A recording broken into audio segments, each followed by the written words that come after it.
Let me tell you about the winter my son saved my life by breaking my heart. Christmas Eve, 1994. Power was out from the ice storm, and I was tucking Tommy into bed by candlelight. 8 years old, my boy. Quiet kid. Too quiet, I'd been thinking. But what did I know? I worked 60-hour weeks, wiring houses across 3 counties. He grabbed my flannel sleeve. His hand was cold, not from the winter, from something else. Dad, he whispered. Mom's friend sleeps in your bed when you go to job sites. The ice kept ticking against the windows, little clocks counting down to something. I looked at the doorway. Linda stood there in the shadows, and her face, it didn't deny a thing. She was calculating, figuring her next move. Downstairs, Craig's voice. Linda, can you help me with the couch? The man had been in my house 6 hours. Roads were iced shut. We weren't going anywhere for 3 days, 11 months. Tommy had carried that secret. 11 months. But I'm getting ahead of myself. Let me back up 6 hours to when everything still looked like it was supposed to. I was up on the ladder that afternoon, stringing lights on the garage. 12 degrees, and my fingers were going numb even through the wool gloves. Been doing this same route for 30 years. Clip the lights to the eaves, test the bulbs, make sure the extension cord reaches. My father built this house in 1952, and I'd kept it the way he left it. Aluminum siding, single-car garage, chain-link fence around the yard. Paid off in '87. That kind of thing matters when you work with your hands. Tommy was out front building a snowman. I watched him from the ladder. He'd found buttons for the eyes, but they didn't match. One black, one brown. Something about that bothered me, though I couldn't say why. Linda was inside baking cookies. I could smell them through the kitchen window. Sugar and cinnamon, wood smoke from the Kowalski's chimney next door. 30 years we'd been married. Not perfect, but whose marriage is? You put in the work, keep your promises, provide. That's what a man does. I came down the ladder and headed for the side door. My truck sat in the driveway, the old '86 Ford I'd been nursing along. Started rough in the cold, but it always started. You maintain things right, they last. Inside, Linda was pulling a sheet of cookies from the oven, burned on the edges, not like her. She kept glancing at the window, watching the driveway. Expecting someone? I asked. What? No. Just checking the weather. The cookies smelled wrong. Not bad, just off. Like when you wire a circuit and one connection isn't quite flush. Everything works, but you know it's not right. Tommy came in through the front, tracking snow. His snowsuit was wet, but not from playing. More like he'd been standing still, getting cold. You okay, bud? He nodded. Didn't look at me. Go get changed. Dinner's at 6. He went upstairs without a word. 8 years old shouldn't be that quiet. The headlights hit the window around 4:30. Linda's whole body changed, straightened up, touched her hair. I was at the kitchen table with the newspaper, but I saw it. The knock came too loud, too familiar. Nobody knocks like that unless they've knocked before. Linda rushed to the door. I stayed at the table. Craig, oh my God, come in, you must be freezing. Craig Bellamy. Owned the gym where Tommy played basketball, 38, maybe 40. Built like he still thought he was playing college ball. Yellow hair, expensive jacket, overnight bag in his hand, an overnight bag. For a welfare check. Hey, buddy. He said it to Tommy, who'd come back downstairs. Tommy didn't smile back. Walt. Craig nodded at me. Used my first name like we were friends. We weren't friends. Storm's supposed to be bad, he said, setting his bag down in my mudroom. Just wanted to make sure you guys were okay. Linda was already pouring him coffee. Knew where the good mugs were, the ones we saved for holidays. That's thoughtful, I said. Well, you know, neighbors helping neighbors. We weren't neighbors, he lived across town. He sat down at the table without being asked, picked up the sports section like he'd done it 100 times before. Linda served him a plate of cookies. Served him first, then me. That's not how it worked in this house. Or it hadn't been. The ice started hitting the windows around 5. Little taps, then harder. The lights flickered once, twice. Might lose power, Craig said. Good thing I brought candles. He pulled a pack from his jacket pocket. Our brand. The ones Linda bought at the hardware store. The lights went out at 5:40. Tommy was sitting on the stairs, watching everything. His eyes moved between his mother and Craig, then to me, waiting for something, waiting for me to see it. Linda lit the candles Craig brought. The flames made shadows on the walls, and suddenly my house felt different. Smaller, like someone else's place. Well, Craig said, stretching back in my chair, my recliner, the one with the split armrest I'd been meaning to fix. Looks like I'm stuck here till morning. Roads are gonna be hell.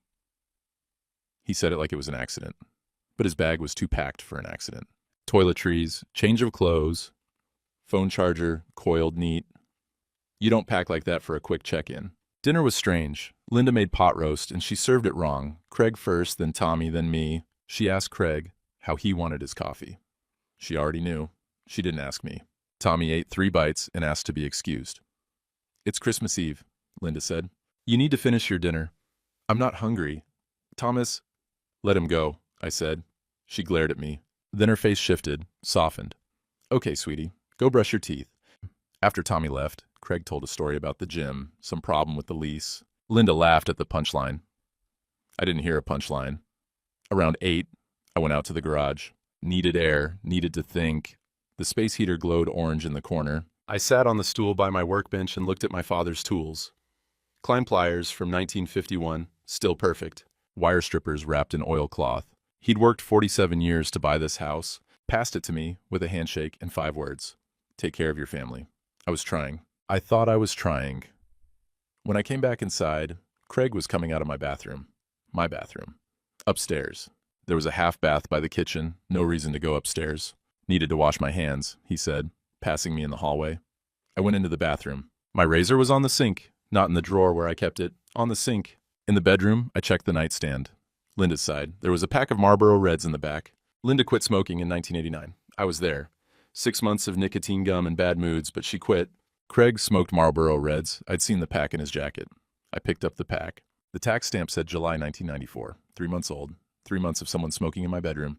10 o'clock. Time to get Tommy to bed. Christmas Eve ritual. I always tucked him in, told him about Santa, made sure he was settled. I went to his room.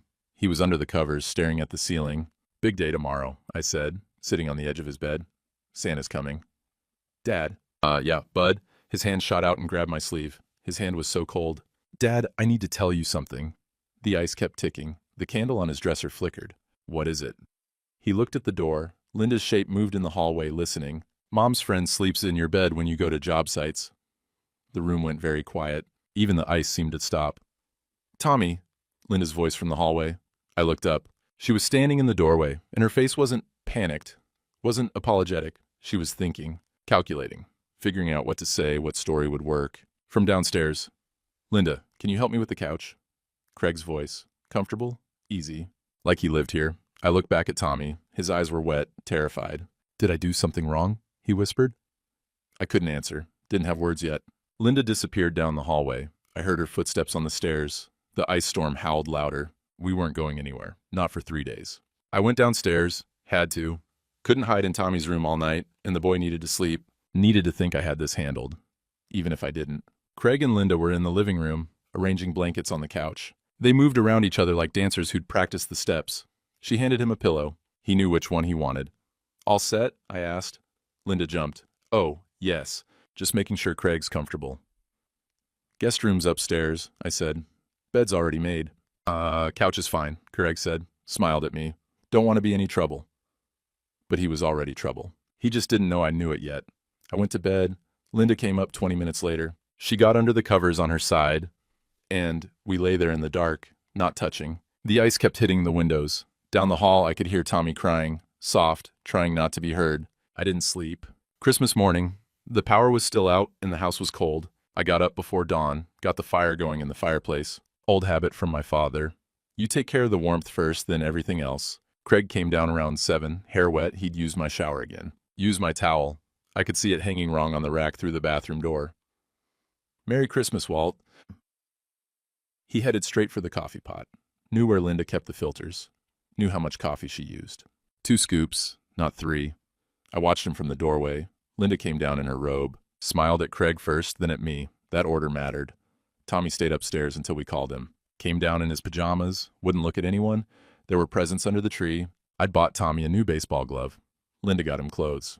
And there, in the back, 3 wrapped boxes with Craig's name on the tags. He'd brought presents to my house for my family's Christmas. Tommy opened his gifts slow. The glove, the clothes, a book from his aunt. Then Linda handed him one of Craig's boxes. Mr. Bellamy brought you something, too. Tommy held it like it might bite, opened it careful. It was a basketball jersey. Nice one. Official. Had Tommy's last name printed on the back. Thought you'd like that, champ, Craig said, for when you make the travel team. Tommy set it aside. Didn't say thank you. I didn't make him. Linda opened her gift from Craig next. Perfume. Expensive bottle. French name I couldn't pronounce. She sprayed some on her wrist, held it up to smell. Her eyes closed. She smiled. I gave her a sweater. Practical. From Sears. She said it was nice. folded it, and set it with Tommy's pile. Craig opened his gift from Linda. A watch. Leather band. Clean face. Not cheap. When did you get that? I asked. Few weeks ago, Linda said. I've been planning Christmas gifts since November. November? 2 months of her shopping for Craig while I was on the Pennsylvania job site. We ate breakfast. Linda cooked eggs, gave Craig scrambled. His preference, apparently, gave me fried. Wrong. I always ate scrambled. 30 years, she knew that. Or she forgot. Or she was so used to cooking for Craig, she forgot which man she was married to. After breakfast, Craig sat in my chair, the recliner, remote in his hand, flipping through channels. Leg kicked up on the footrest. Linda brought him coffee without asking. Knew he was running low. I went to the garage, needed to think, needed space. The space heater hummed in the corner. I sat on my stool and stared at the wall. My father's tools hung there, organized, labeled, each one clean and oiled. He never said much, just worked. Came home, fixed things, went to bed. I'd learned from watching him, learned that silence was strength, that you showed love by providing, not by talking. But maybe that was wrong. Maybe silence was just silence. The door opened. Eddie Kern stuck his head in. My foreman from the union lived 4 houses down. Merry Christmas, Walt. Saw your light on. Eddie, come in. Close the door. He stepped inside, stomped snow off his boots. Power still out? Yeah. He looked at me close. You okay? Fine. You look like hell. Didn't sleep. He pulled up a milk crate, sat down. Wanted to talk to you about something. Nothing urgent, just... Union flagged some pension stuff. Irregular withdrawals. Probably a clerical thing, but you should check your statements. My stomach dropped. What kind of withdrawals? Nothing huge. Few hundred here and there over the last year. They're trying to track it down. Your name's on the account, but the signatures look off. Off how? Too neat, like someone copied it careful but not quite right. I thought about Linda, her handwriting, how she always handled the bills, the paperwork. Said she was helping, taking stress off me while I worked overtime. I'll check it, I said. Probably nothing, Eddie said. But, better safe. He left. I sat there until my fingers went numb from the cold. That afternoon, Linda made dinner, pot roast again, from yesterday's leftovers. She and Craig worked in the kitchen together, her chopping, him stirring, both of them laughing about something I wasn't part of. Tommy sat on the stairs, watching me watch them. Around 2 a.m, I couldn't take it anymore. Got up, went downstairs. Linda was in the kitchen with a candle, crying. Walt, I sat down at the table. Talk to me. She wiped her eyes. The crying looked real. Maybe it was. I'm so sorry. For what? I was only. You were gone so much, 6 weeks in Pennsylvania. And I needed someone to talk to. So you talked to Craig. It was just emotional, nothing physical. I swear to God, Walt, nothing happened. He was just there, and you weren't. I wanted to believe her. Would have been easier. We could get counseling, work through it, keep Tommy's life stable, keep the house, keep everything I'd built. It's over now, she said. I told him it was a mistake. He just needed a place to stay during the storm. After this, he's gone, I promise. I looked at her face, searched for the woman I married. She was in there somewhere, had to be. Okay, I said. She grabbed my hand. Thank you, God. Thank you, Walt. We'll fix this. I'll fix this. I went back to bed. She followed. We lay there in the dark. Then I heard it. Soft. Craig, walking upstairs, past the guest room, past the bathroom. His footsteps stopped outside our bedroom door. He was listening, making sure we were asleep. Then he walked back downstairs. I lay there, heart pounding, and smelled it, cigarette smoke, faint, coming from Linda's pillow. She'd quit in 1989, 6 years ago. But the Marlboro Reds in the nightstand were 3 months old, and Craig smoked Marlboro Reds, and Linda's pillow smelled like smoke. The ice kept ticking against the windows. 3 days trapped. 3 days of watching Craig sit in my chair, drink my coffee, laugh with my wife. 3 days of Tommy staring at me, waiting for me to do something. The phone rang around noon the next day. Wall-mounted in the kitchen, Linda answered it. Oh, hi, Eddie. Yes, Merry Christmas. Her voice went too bright, too cheerful. Walt? Sure, he's right here. She handed me the phone. Her hand shook. Eddie's voice came through. Walt, got a minute? Need to talk about that pension thing. It's not clerical. Hold on. I took the phone to the garage, cord stretched tight. What'd you find? 43,000, gone, over 11 months. Forged signatures. Handwriting expert confirmed it. Someone's been pulling cash out since April. April. 1 month after Tommy said the affair started. You need to check your files, Eddie said. Insurance, mortgage, anything Linda had access to. My daughter got cleaned out by a boyfriend 5 years ago. This feels the same. I hung up, went to the filing cabinet in the basement, started pulling folders. Mortgage refinance papers I never signed. Quit claim deed attempt, trying to make the house marital property so she could force a sale. Life insurance beneficiary changed from Tommy to Craig Bellamy. Every document dated after March 1994. I climbed the stairs.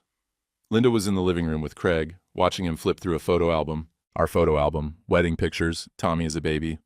Linda, kitchen, now, she came. Craig stayed on the couch but watched us. I spread the papers on the table. Did you change my insurance beneficiary to Craig? Her face went white. It's not what it looks like. What's it look like? You're overreacting. I can explain. Craig appeared in the doorway. Everything okay? I picked up the wrench I'd left on the counter, felt the weight of it, cold metal, heavy enough to do damage. Tommy was at the top of the stairs, watching, learning what men do when they're betrayed. I set the wrench down, looked at Craig. Roads are clear enough. Get out. Linda? Craig looked at her, not at me, at her. She didn't say anything. Get out, I said again. He smiled. Actually smiled. She's already chosen, Walt. You just don't know it yet. He grabbed his coat. Linda followed him to the door. They stood there talking, too quiet for me to hear. Then he left, and she came back inside. We need a lawyer, I said. First words I'd spoken in 2 days. I went back to the filing cabinet, pulled every folder, spread the papers across the garage workbench under the shop light. Eddie showed up an hour later with a ledger. Union Pension Fund records. Color-coded, meticulous. That's Eddie. Electrician for 30 years, keeps everything organized. Withdrawals started April 2nd, he said, running his finger down the columns. Every 2 weeks, never more than 2,000 at a time. Smart, small enough not to trigger automatic review. I laid out my documents next to his, the mortgage refinance, the insurance change, credit card statements I'd never seen before, Linda's name, my supposed signature, charges at Craig's gym going back to March. When Tommy said it started, timeline matches, Eddie said. Affair starts, theft starts 1 month later. He looked at me. This wasn't impulse, Walt, this was planned. We built it out on cardboard. March 94, Linda joins gym. April 94, first pension withdrawal. July 94, insurance beneficiary changed. November 94, quit claim deed attempted. Every helpful offer to handle paperwork. Every, don't worry about it, I'll sign for you while you're at the job site. All of it theft. Eddie pulled a folder from his coat. Found something else. Remember when Linda asked me about contesting your dad's will back in '82? What? Year after your dad died, she asked me about it at a church picnic. Said the house should be marital property since you inherited it after marriage. I told her that's not how inheritance works. He opened the folder. I mentioned it to your brother Ray. He stopped talking to me for 6 months. I stared at the papers. She tried this before. 12 years ago, different target, same play. The door opened. Tommy stood there in his coat and boots. Dad? Mrs. Halloran called. She wants to meet about my grades. Your grades are fine. They're not. He looked at the floor. I'm failing everything. I met Mrs. Halloran at the school 2 days later. She's been teaching 3rd grade for 28 years. Knows every kid's handwriting, every behavior pattern. She spread out Tommy's work. Math tests, blank. Reading comprehension, incomplete. His handwriting had gotten shaky, small, like he was trying to disappear into the page. This started in March, she said. Last year he was a B student. This year, she pulled out a drawing. Construction paper, crayons, a family. 2 figures, one labeled Dad, one labeled Tommy, and a 3rd figure stood away from them. Yellow hair, labeled Mom's friend. He drew this in October. I asked him about it. He said, the man who sits in Daddy's chair. My throat closed up. There's more. She showed me incident reports. Bedwetting started March. Fighting at recess started April. Refusing to speak in class started May. He told me 2 weeks ago, I made Dad sad by telling a secret. What secret, Walt? I told her. Had to. She sat back. He's been carrying this for 11 months. An 8-year-old. Alone. I didn't know. He was protecting you. Children do that. They think if they stay quiet, the problem goes away. She leaned forward. But silence doesn't protect anyone, Walt. It just lets the poison spread. I drove home in the dark. Found Tommy under his bed, hiding like he used to do when he was 4 and scared of thunderstorms. Tommy, come out. Am I in trouble for telling? I pulled him out, held him on the floor. You saved us both. Yeah, but you're sad now. Because Mom made bad choices, not because you told the truth. His whole body shook. Will you leave like Mr. Craig did? I'm not going anywhere, but I need you to be brave one more time. How? I pulled out Maureen Cole's business card, Eddie's referral, family law attorney who specialized in fraud cases. We're going to tell a judge what happened, and you're going to have to say it out loud again. Can you do that? He looked at the card, then at me. Will you be there? Right behind you. Hand on your shoulder, the whole time. He nodded. I called Maureen from the kitchen phone.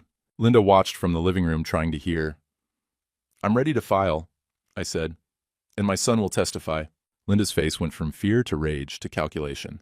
She grabbed her purse and left. Came back an hour later with papers of her own. She'd hired a lawyer, expensive one. Where'd she get the money? I already knew. I stopped talking. Not to Tommy, never to Tommy, but to Linda, to everyone else. I just stopped. Went to the garage every night after work and stayed there till midnight. Space heater glowing orange, radio playing old country stations. Worked on the truck, didn't need fixing, but I worked on it anyway. Linda tried everything, started with apologies. She'd come out to the garage with dinner on a plate, set it on the workbench. Walt, please, we need to talk about this.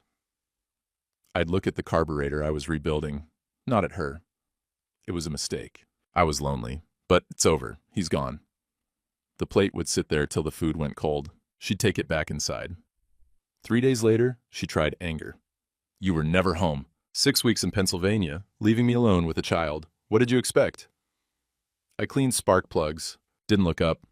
You can't ignore me forever, Walt. This is my house, too. It wasn't. My father built it. I inherited it before we got married. But she'd already tried to change that with the quitclaim deed. A week passed, then another. Linda got nervous, started watching me from the kitchen window. I could feel her eyes while I worked. Tommy brought me coffee every morning before school, stood in the garage doorway in his backpack, holding the mug with both hands. Dad, are you leaving? No, bud. Are you mad at me? Never. Then why won't you talk? I didn't have an answer for that.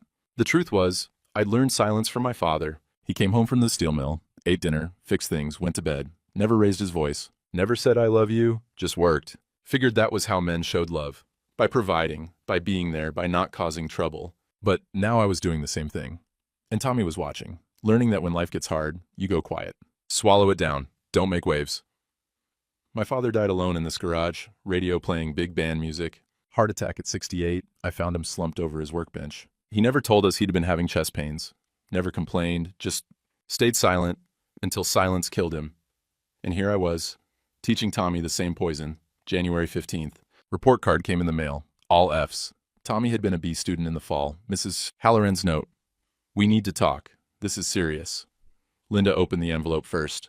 Read it in the kitchen. Didn't say a word to me. Just set it on the counter and walked away. I sat in the garage that night, staring at those Fs. 11 months Tommy had carried this. 11 months of bedwetting, nightmares, failing school. All because he thought telling the truth was wrong. Because he was learning from me that silence was safety. The phone rang inside, didn't answer it, let it ring. 20 minutes later, Eddie showed up, knocked on the garage door. You gonna make me stand in the cold or can I come in? I opened the door. He sat on the milk crate. Mrs. Halloran called me, said you won't return her calls, said Tommy's drowning. I know. So what are you doing about it? I don't know. Eddie looked at me for a long time. My daughter was 19 when her boyfriend started stealing from her, maxed out her credit cards, forged her signature on a car loan. Took me 6 months to figure it out because she was too ashamed to tell me. Eddie, she tried to kill herself, Walt. Pills. We found her in time, got her stomach pumped, but he stopped, swallowed hard. She's okay now, married, 2 kids. But she told me later, she said she stayed quiet because she thought that's what she was supposed to do, thought asking for help meant she failed. He stood up. You're teaching Tommy the same thing right now. That silence is strength, but it's not. It's just fear with a different name. After he left, I sat there until my hands went numb. Sunday morning, church. Father Nowak's sermon was about forgiveness and marital fidelity. People kept glancing our way. Linda stared straight ahead. Tommy held my hand tighter than usual. After Mass, 3 older women hugged me in the parking lot. Didn't say anything. Just squeezed tight and moved on. Mrs. O'Malley, Mrs. Kowalski, my cousin's wife, and Irene Brennan. Linda's mother, Irene, stood there for a second looking at her daughter across the parking lot. Then she walked over to me instead. Put her hand on my shoulder. You're a good man, Walt. Better than she deserves. Linda saw it, her own mother choosing sides. That's when a truck pulled into the lot. Ray, my brother. Hadn't seen him in 12 years. Not since Dad's funeral, when we fought over the will. Ray got the tools, I got the house. We both felt cheated. He parked and walked over, nodded at me. Eddie called, said you needed help. I don't need... Yeah, you do. Nobody touches a Kowalski's pension. That's blood money. Our father worked 47 years for that. Linda stood by her car, watching, realizing she was outnumbered. Ray handed me a folder. Found this in my attic from 1982, year after Dad died. Linda asked me about contesting the will. Wanted me to claim the house should have been split. I said no. We stopped talking after that. I thought you put her up to it. I opened the folder. Legal documents. Notes in Linda's handwriting. Planning to contest Dad's will before the ink was dry. She's done this before, Ray said. Just picked a different target this time. Tommy came over, stood next to me. Ray looked down at him. You must be Tommy. I'm your Uncle Ray. Your dad and I used to be stupid. We're done being stupid now. That afternoon, I took Tommy to the diner. Neutral ground. Ordered him a grilled cheese and fries. Am I going to have to live with Mom? He asked. I don't know yet. That's what the judge decides. I don't want to. Well, why not? Because she told me not to tell. She said it would hurt you, but it hurt more to keep quiet. I looked at my 8-year-old son, braver than me, braver than my father. Braver than 2 generations of Kowalski men who thought silence was strength. Eddie slid into the booth next to Tommy. Wasn't a coincidence. I'd asked him to meet us. He pulled out a business card. Walt, you know what you gotta do. I looked at the card. Maureen Cole, family law, Eddie's referral. My daughter wished she'd spoken up sooner. Eddie told Tommy, you were brave. You told the truth. Now your dad's gotta be brave too. Tommy looked at me. Will you tell the judge? We both will. I went to the payphone, dropped in a quarter, called the number. Maureen Cole. My name's Walt Kowalski. I need to file for divorce, fraud charges, full custody. I looked back at the booth. Tommy was eating his fries. Eddie had his hand on the boy's shoulder, and my son will testify. Maureen Cole's office sat above the hardware store on Main Street. Not fancy, just clean and organized, like she didn't need to impress anybody. She spread my documents across her desk. Eddie's pension ledger, the motel receipts Craig left in his jacket, forged signatures, the quitclaim deed attempt. Her eyes moved fast, taking it all in. $43,000 from the pension, insurance beneficiary changed, mortgage refinance you never signed. She looked up. Your wife's systematic. I'll give her that. Can we win? I asked. With this evidence? Yes. But it'll be hard on your son. Eddie leaned forward. He's already been carrying this for 11 months. Court can't be worse than that. Maureen pulled out a legal pad, started sketching strategy in handwriting that reminded me of circuit diagrams, clean lines, clear connections. Think of marriage like electrical wiring, she said. Your wife blew every connection. Pension, blown. Trust, blown. Fidelity, blown. Our job is to pull the walls apart and show the judge exactly where it shorted out. She got it. Talked in language I understood. Filing fee is $300, retainer is $3,000. Can you afford that? I had it. Savings from overtime. Money I'd been putting away for Tommy's college. I can afford it. Good. Because Linda's going to hire someone expensive, and they'll paint you as an absent father. Gone 6 weeks at a time, emotionally unavailable. We need to prove you were providing, not abandoning. Eddie pulled out his phone. I got payroll records showing Walt's overtime. Every extra shift he worked to pay for Tommy's braces, new roof, the kids' basketball fees. Maureen wrote it down. Perfect. We'll need testimony too. Teacher, neighbors, union brothers, people who saw you at Tommy's games, school conferences, church. His teacher, Mrs. Halloran, I said. She's been tracking Tommy's decline since March. Even better, timeline evidence. Shows the affair directly harmed the child. She flipped a page. Filing deadline is February 3rd. That's 2 weeks. Can Tommy handle testifying? I thought about it. About my boy, under the bed, asking if he'd done something wrong. About 11 months of silence. If he has to, but I'll be there, right behind him. You will be. Hand on his shoulder, in his line of sight. I'll make sure of it. She stood up. Let me be clear, this will get ugly. Linda's lawyer will bring up every business trip, every missed dinner, every time you chose work over family time. You ready for that? I chose work so Tommy could have a house, food, braces, a future. I know, and we'll make the judge know it too. She handed me a contract. Sign here. We file Friday. I signed. Eddie shook my hand. One more thing, Eddie said as we left. Your brother Ray called me. He's got something you need to see. Ray showed up at my house that evening, first time in 12 years. Stood on the porch with a cardboard box, snow falling around him. Can I come in? Linda's upstairs. Good. Want her to hear this. We sat at the kitchen table. Ray opened the box, pulled out papers from 1982. Year after Dad died, Linda came to me at the VFW hall, asked me about contesting the will, said the house should be marital property, even though you inherited it before marriage. Said you two were struggling, needed the equity. What? She wanted me to challenge it, claim Dad was mentally unfit when he signed the will, get it overturned, force a sale, split the money. Ray pushed the papers toward me. I said no, told her that's not how inheritance works. We stopped talking after that.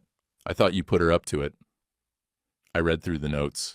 Linda's handwriting, legal research on will contests, names of lawyers she'd consulted. She tried this 12 years ago, I said. Same playbook. Find a weakness, exploit it, take the money. Only difference is she picked Craig this time instead of me. Linda appeared at the top of the stairs. She'd heard everything. That was different, she said. We needed money. We had money, I said. I was working double shifts. It wasn't enough. For what? For this? I held up the gym membership receipts. For Craig? She came down the stairs. You don't understand what it's like being invisible. Being just the electrician's wife while everyone else what? Has more money, better cars? Ray stood up.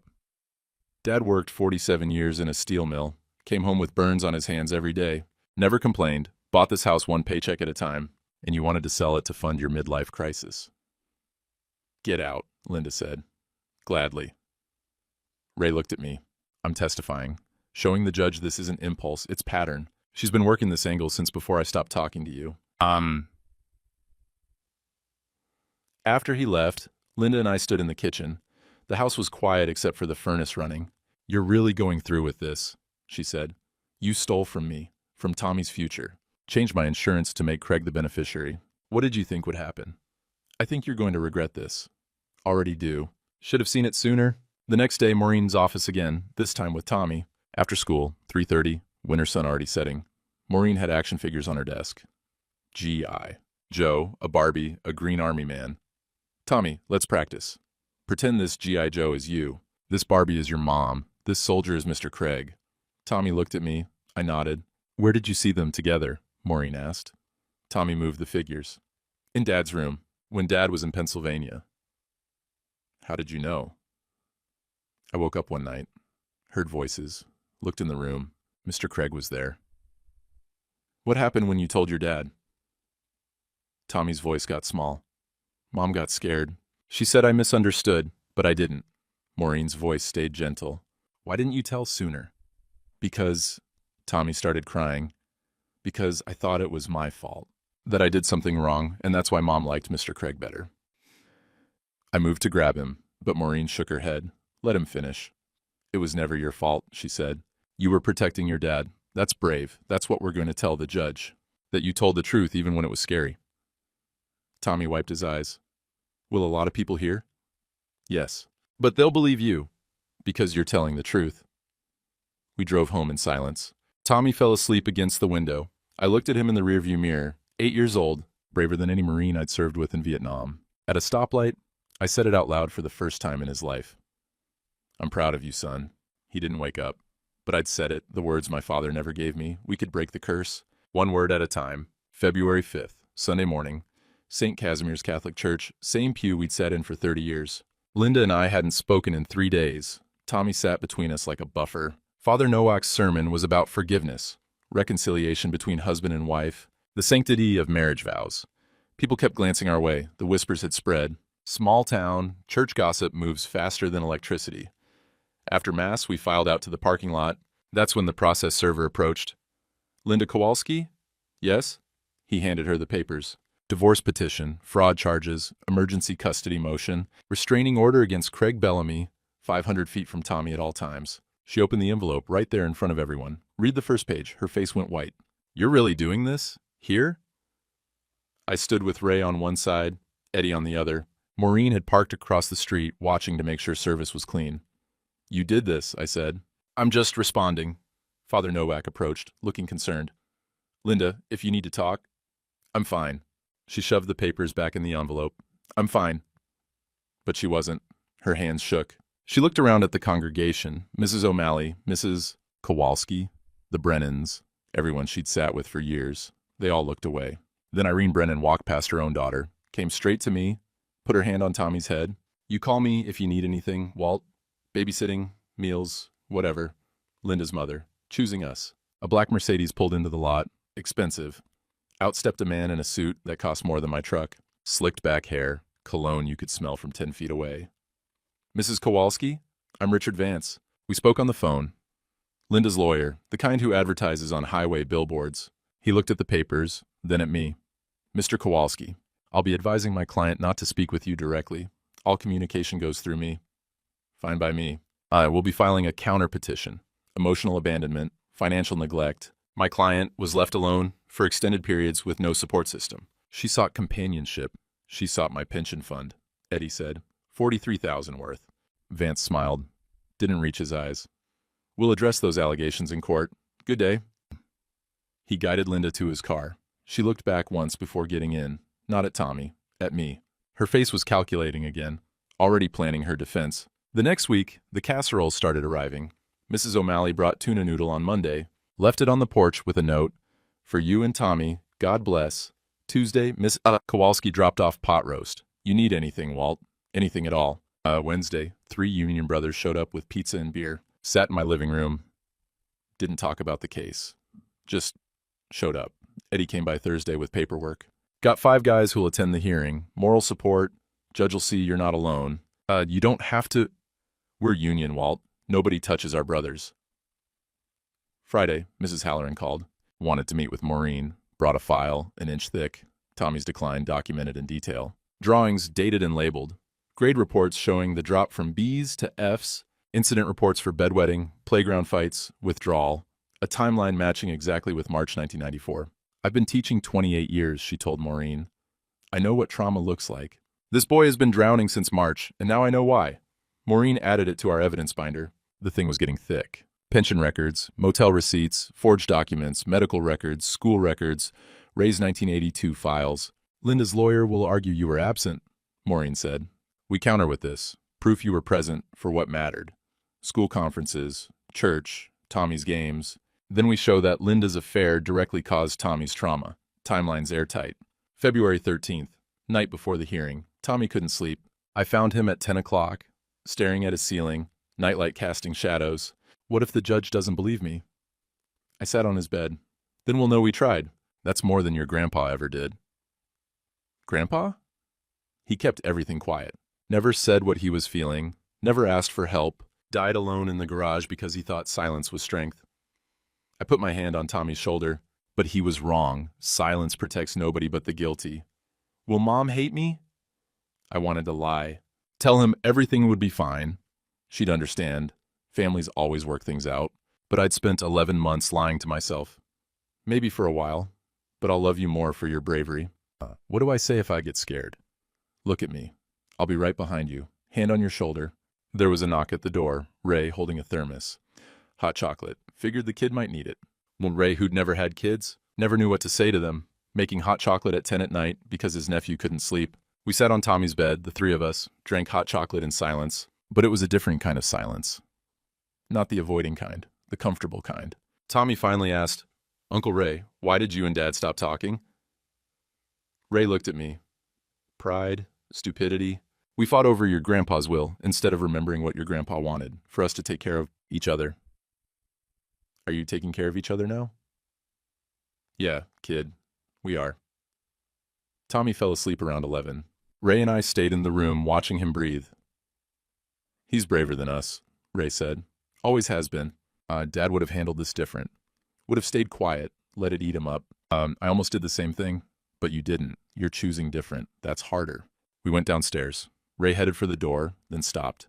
Tomorrow, when Tommy's on that stand and he looks scared, you remember something? Dad never told us he loved us. Never said he was proud.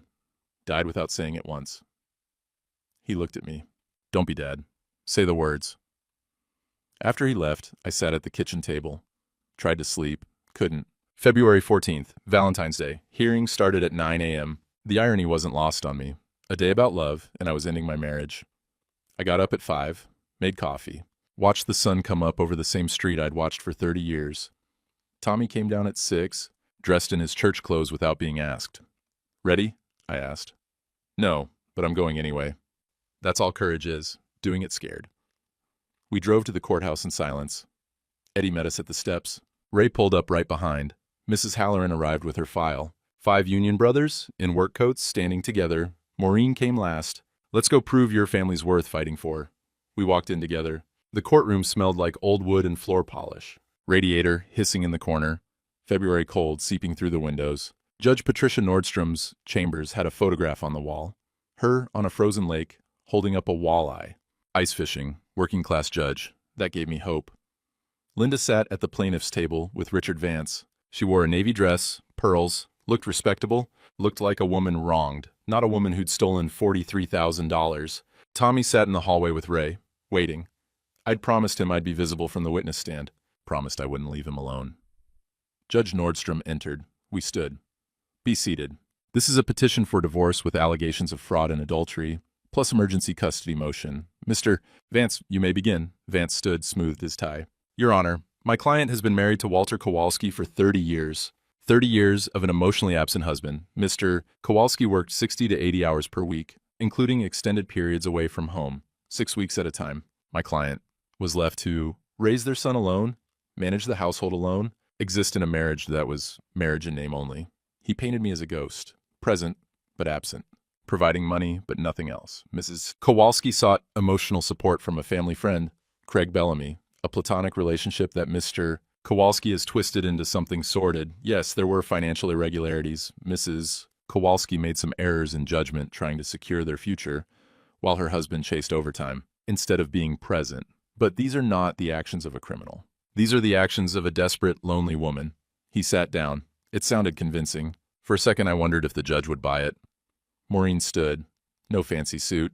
Just a clean blazer and the evidence binder. Your Honor, loneliness doesn't justify theft. Emotional need doesn't excuse fraud. And no amount of work absence justifies stealing a man's pension and traumatizing his child. And she opened the binder. I have 43,000 reasons why Mrs. Kowalski's actions were criminal, not desperate. May I call my first witness? Proceed. I call Edward Kern. Eddie took the stand, sworn in, sat with his hands folded, calm as Sunday morning. Mr. Kern, you're the union pension administrator? Yes, ma'am. 23 years. Can you explain these withdrawals? She handed him the ledger. Eddie put on his reading glasses. Starting April 1994, someone made withdrawals from Walter Kowalski's pension fund, $2,000 every 2 weeks, total of $43,000 over 11 months. The signatures were forged. Handwriting analysis confirmed it. We compared them to documents signed by Mrs. Kowalski. Perfect match. Vance objected. Hearsay regarding the handwriting analysis. I have the expert's report right here, Your Honor. Maureen submitted it. Certified forensic document examiner. 98% certainty. The signatures are Linda Kowalski's attempt to forge her husband's hand. Judge Nordstrom reviewed it. Objection overruled. Continue. Eddie went through every withdrawal. The dates, the amounts, the pattern. Professional. Devastating. Thank you, Mr. Kern. Maureen called her next witness. Dolores Halloran. Mrs. Halloran took the stand, looked at Tommy through the window. He waved. She smiled. Mrs. Halloran, you're Thomas Kowalski's third-grade teacher?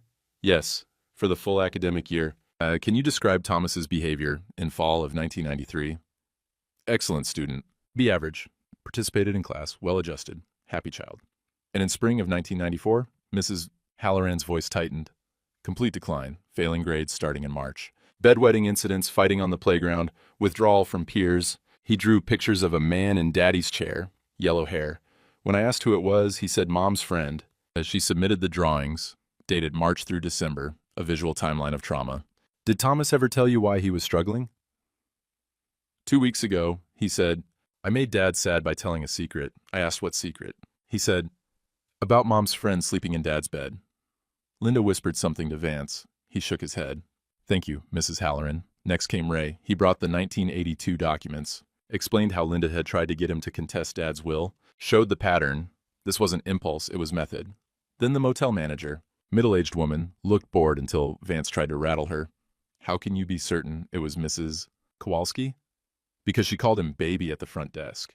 Because I saw her every Wednesday for 11 months. Room 114, 2 to 4 p.m. Thought they were married until Mr. Kowalski showed me his wedding photo. Different woman. She submitted the registration cards. 47 of them. Craig's signature on every one. Judge Nordstrom called a recess. Back in 1 hour. We stood in the hallway. Tommy pressed against my side. Is it over? Not yet. Craig's testifying next.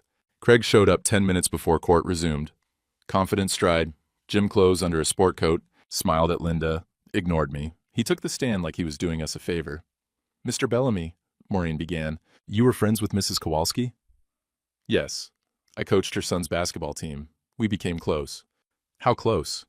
Emotionally supportive. She was lonely. I was there for her. Were you physically intimate? No. Maureen pulled out the motel receipts. You're testifying under oath that you never rented room 114 at the Starlight Motor Inn? Correct. Not once in 11 months? Not once. Maureen handed him the registration cards. This is your signature, correct? Craig looked at them. His confidence flickered. Those could be anyone's. Your Honor, I have a handwriting analysis comparing these signatures to Mr. Bellamy's gym membership applications. Perfect match. Craig's lawyer started to object, but it was too late. Craig was digging deeper. I may have rented a room for business. The gym needed a motel room every Wednesday from 2 to 4 p.m.? His face reddened. I want to invoke my Fifth Amendment right. Too late. The damage was done.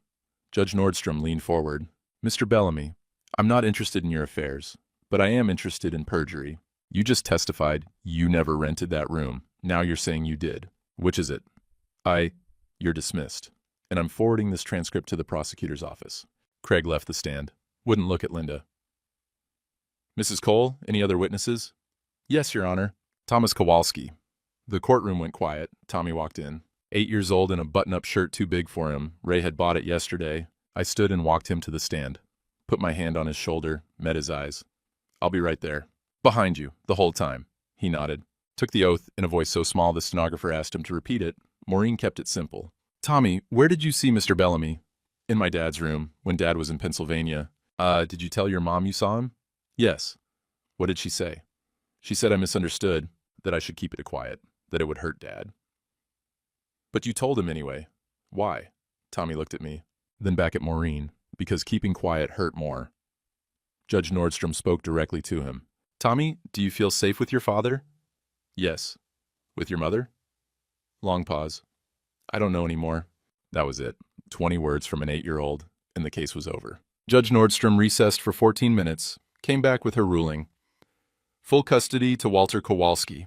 Supervised visitation for Linda Kowalski, contingent on completion of counseling, restitution of $43,000. Restraining order against Craig Bellamy, 500 feet from the child at all times. Mrs. Kowalski has 30 days to vacate the marital home. The gavel came down. We stood on the courthouse steps, February sleet falling. Tommy looked up at me. What happens now? Now we go home, just us. Linda moved out on February 20th. I helped her pack, not out of kindness, but because I wanted it done. She took her clothes, some furniture, the photo albums, left the rest. Craig never came around. Restraining order saw to that. Tommy and I started building new routines. Breakfast at 6:30. I learned to cook eggs without burning them. Tommy laughed the first time I got it right. That laugh was worth more than the $43,000. Homework at the kitchen table after school. I wasn't good at the new math they were teaching, but I could sit with him, be present. That's what Mrs. Halloran said mattered, showing up. Eddie came by on Tuesdays. Taught Tommy basic wiring in the garage. Honest work, honest pay, he'd say, handing Tommy the wire strippers. That's the Kowalski way. Tommy's hands were small, clumsy with the tools, but he tried. Concentrated hard, tongue between his teeth, stripping wire the way Eddie showed him. You're a natural, Eddie said. Really? Really? Got your dad's steady hands. Tommy beamed. First time I'd seen that smile in a year. The casseroles kept coming. Mrs. O'Malley brought tuna noodle every Monday. Mrs. Kowalski dropped off pot roast on Thursdays. They'd leave them on the porch with notes. Thought you boys could use a hot meal, or God bless your household. Church on Sundays. Tommy and I sat with Ray's family now, Eddie's family on the other side. A wall of people around us. Quiet support. Father Nowak pulled me aside one Sunday. How's the boy? Getting better, slowly. And you? Same. You're doing the right thing, Walt. Hard thing, but right thing. That takes courage.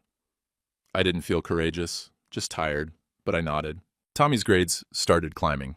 F's in February, became D's in early March, then C's by mid-March. Mrs. Halloran sent a note home. Tommy smiled in class today, first genuine smile since October. Whatever you're doing, keep doing it. The bedwetting stopped. February 28th, last incident. After that, dry nights. Tommy started sleeping through without nightmares. His drawings changed too. Art class assignments came home. Families with 2 people instead of 3. A house, a man, a boy. Fishing rods, sun in the corner. I taped one to the refrigerator. Tommy saw it there the next morning. You like it? I love it. He got quiet. It's just us now. Yeah. Asked him, is that okay? That's more than okay. That's everything. Eddie brought news in early March. Craig's gym closed. Debt collectors came Monday. Building's empty now. Where'd he go? Nobody knows. Left town, no forwarding address. Heard he tried the same setup in Ohio with another woman. Some men never learn. Linda, we heard through Irene, was working at Target. Cashier, living in an apartment on the east side. The supervised visitation was scheduled for every other Saturday. She missed the first one. March 3rd. Tommy waited on the porch in his coat. She never showed. Maybe she forgot, he said. Maybe. She missed the second one too. March 10th. This time Tommy didn't wait on the porch. Just shrugged when I told him she'd called to cancel. It's okay, Dad. Uncle Ray said we could help him fix his fence. We spent the afternoon at Ray's place, hammering posts, stretching chain link, working with our hands. Tommy asked Ray about Grandpa, what he was like, what he did. Your grandpa was quiet, Ray said. Didn't talk much, but he worked hard, built that house you live in with his own hands. Did he love you and Dad? Ray stopped hammering. Yeah. He just didn't know how to say it. Different time. Men didn't talk about feelings. Dad talks about feelings now, Tommy said. Ray looked at me. Yeah, he does. He's smarter than we were. Linda showed up for the third visitation, March 17th, St. Patrick's Day.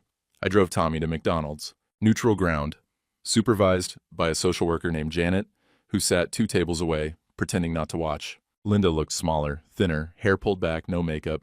She hugged Tommy too tight. I missed you, baby. Tommy sat stiff in the hug. Hi, Mom. They ordered Happy Meals, sat across from each other. Linda did most of the talking. How her apartment was coming together, how she had a job now, how things would get better. Tommy picked at his fries, didn't eat much. Are you mad at me? Linda finally asked. I don't know. I made mistakes, big mistakes, but I'm still your mom. I still love you. You made Dad sad. You made me lie. I never asked you to lie. But you told me not to tell. That's the same thing. Linda's eyes filled. I was trying to protect you. You were protecting yourself. 8 years old, and he saw it clearer than I had. The hour ended. Linda hugged him goodbye. Tommy let her but didn't hug back. In the truck, he asked, do I have to keep seeing her? Judge says yes, every other Saturday. What if I don't want to? Then we'll tell the judge, but we give it a few tries first. She's still your mom. Are you still married? Divorce finalizes in April. Then, no, we won't be married anymore. Will she come back? No, bud, she won't. He nodded, looked out the window. That's okay. I like it being just us. March 18th, first warm Saturday of the year. 45 degrees, sun bright, snow melting in patches. I went to the garage, climbed the ladder to the rafters. Found my father's fishing rods, green fiberglass, older than Tommy, wrapped in canvas. I brought them down, cleaned the reels, tested the line, still good. My father took care of his things. Tommy came out. What are those? Grandpa's fishing rods. Thought we'd try them out. But now? Ice is breaking on Miller's Creek. Perfect time. His whole face lit up. Really? Really? Go pack sandwiches. I'll get the tackle box. We loaded the truck. Thermos of coffee, bag of sandwiches, my father's old canvas creel. Tommy climbed in the passenger seat. Did Grandpa teach you to fish? Once, when I was about your age. What did you talk about? I started the engine. Nothing. That was the problem. Tommy frowned. What do you mean? Grandpa believed in silence, thought talking about feelings was weakness. So we fished quiet, caught 3 trout, didn't say 10 words. I pulled out of the driveway. But I'm going to teach you different. We're going to talk about everything. Everything? Everything you want. Deal? Deal. We drove toward Miller's Creek. Snow melting on the sides of the road. First robins of spring in the trees. The radio played Old Country, Merle Haggard singing about simpler times. Tommy fell asleep against the window before we got there. I let him sleep. Looked at him in the rearview mirror. My boy, still healing, still learning to trust again. But lighter now, freer. The ice on the creek was breaking apart, big chunks floating downstream. Winter letting go. Spring coming whether we were ready or not. I woke Tommy when we arrived. We're here. He rubbed his eyes. Looked at the creek, the sun, the rods in the truck bed. This is going to be good, isn't it, Dad? Yeah, son, it is. Miller's Creek looked like I remembered. Same bend in the water, same flat rocks for sitting, same cottonwoods leaning over the banks. My father brought me here once when I was 9. We caught 2 trout and didn't say 20 words between us. I wasn't going to make that mistake. Tommy carried the tackle box. I had the rods and the creel. We found a good spot where the current ran smooth, water clear enough to see the bottom. First thing, I said, kneeling next to him, we tie a clinch knot. Watch close. I showed him. Thread the line through the eye, wrap it 5 times, bring it back through, pull it tight, slow and steady. You try. His fingers fumbled. The line slipped. He tried again. Take your time. Rush it, and it slips when you need it most. Third try, he got it. Pulled tight, tested the strength. Perfect. We cast out. Tommy's first attempt tangled in the branches behind us. He laughed instead of getting frustrated. That was new. A good new. Like this. I showed him the motion. Smooth arc, let the weight carry the line. His next cast landed in the water. Not far, but good enough. We sat on the rocks, sun warming our necks, creek running over stones, red-winged blackbirds calling from the cattails. Dad? Yeah? Did you ever love Mom? I've been waiting for that question. Had my answer ready. Very much, for a long time. When did you stop? When I realized she loved something else more. Money, or the idea of a different life, wasn't sudden, was slow, like ice melting. Tommy watched his line. Will she come back? No, and that's okay. Some people aren't meant to stay. He was quiet for a while. Then, am I like her? That one hurt, cut deeper than the rest. Tommy, look at me. He turned. His eyes were wet.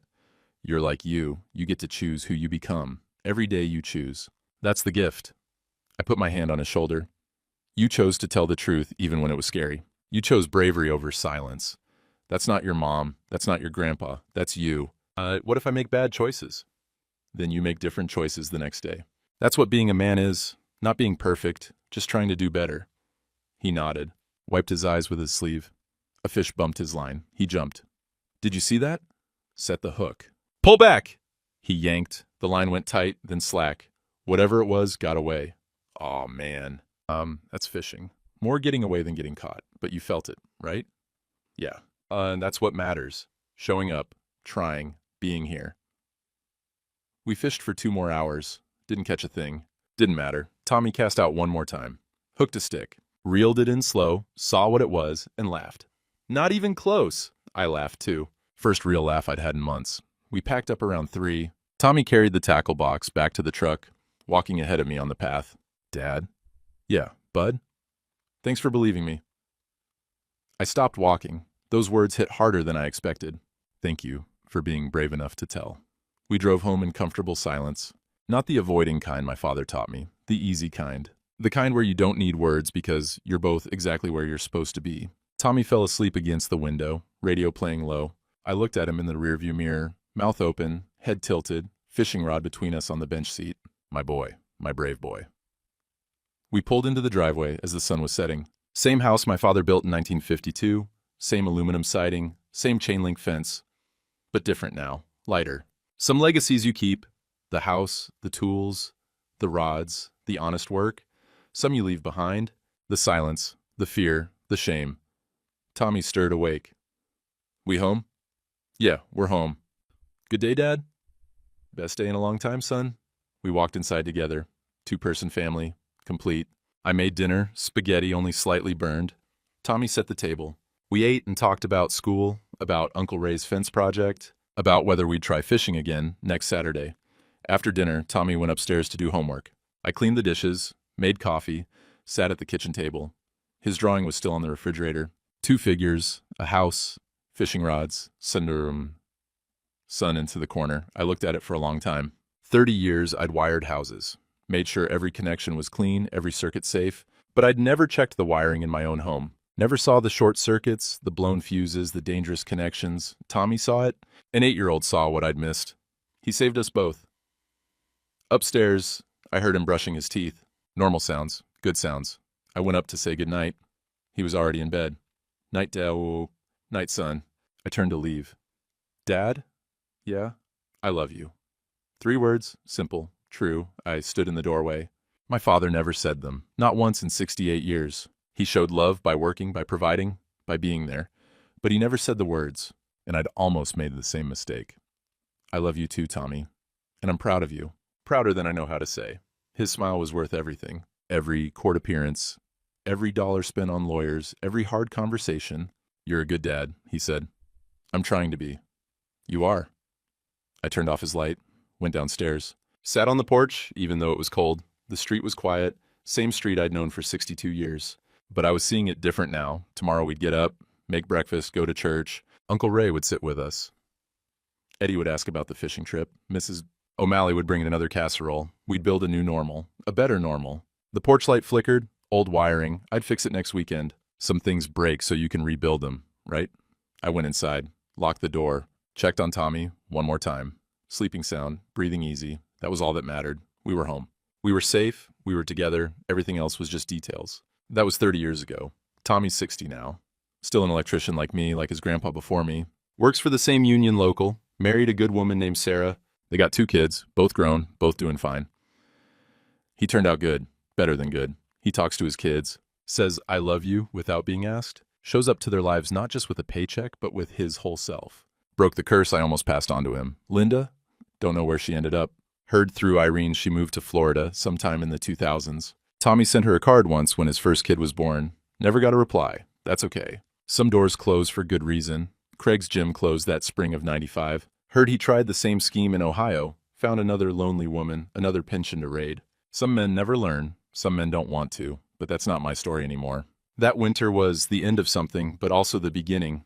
Tommy called last week. Said he was bringing the grandkids over for Christmas Eve. His boy's 8 now. Same age Tommy was when he whispered that secret in the dark. I'm 92. Still living in the house my father built. Still got his tools hanging in the garage. Still got those green fiberglass fishing rods on the rafters. Yesterday, Tommy's boy asked me, "Grandpa Walt, why don't you talk about Grandma Linda?" Tommy answered before I could, because some stories teach by what they don't say. Great-grandpa Walt taught me that silence protects nobody but the guilty. But I added, but speaking up, that's the hardest wiring job there is. Your dad did it when he was 8 years old. Saved both our lives. The boy thought about that, then nodded, like he understood. Maybe he did. Maybe that's how wisdom passes. Not through long speeches, but through simple truths spoken at the right time. I learned something that winter of '94. Learned it the hard way. Like most important things get learned. Love isn't staying quiet. It's staying honest. Some wins don't sound like crowds cheering. They sound like paper rustling in a courtroom. They sound like a boy's whisper in the dark. They sound like "I love you," said out loud for the first time. My father worked 47 years with his hands. Came home with burns and cuts, never complained. Built this house board by board. He thought that was love. And it was. Just incomplete. I almost made the same mistake. Almost taught Tommy that silence equals strength. That you swallow pain and push through. Thank God the boy was braver than me. Braver than my father. Brave enough to speak when it mattered most. That's legacy. Not the house, though I'm glad Tommy has it now. Not the tools, though his boy's learning to use them.